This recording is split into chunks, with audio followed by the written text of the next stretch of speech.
I still believe that they're going to sign and trade him, but Miles Bridges is allegedly a guy that they want to keep.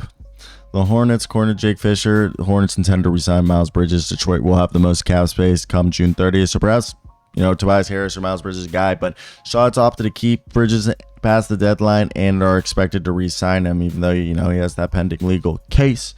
It definitely goes to show that, I don't know, I'm been always impressed by the way with how they go about deciding this whole situation with Miles Bridges. No offense, it's kind of Miles Bridges has been good, but like the off the court stuff.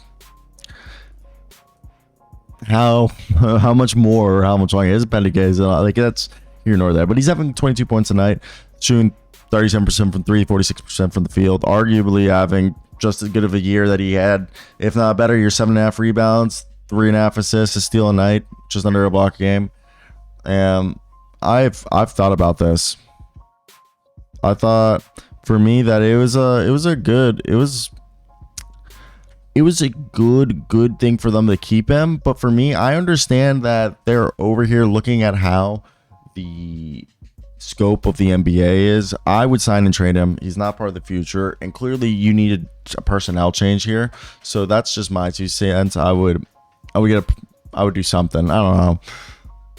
It's definitely an interesting turn of events, to say the least. But what do you guys think? Do you guys agree with me and what I'm saying about Miles Bridges? I just think with Bridges, it's not like I want to speak ill on him, because I personally think they're going to keep him and re-sign him and then trade him, either as a sign and trade or as a guy that could potentially go. But what I'm about to play is what we heard earlier this year.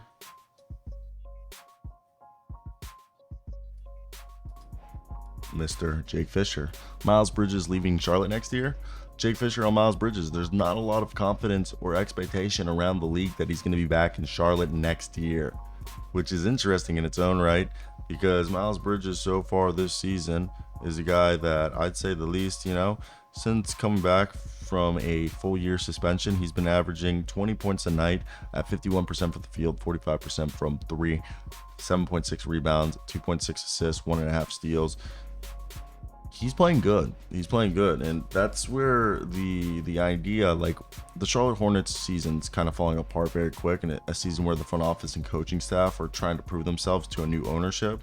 So supposedly they're a team that people could be watching as, a team that might.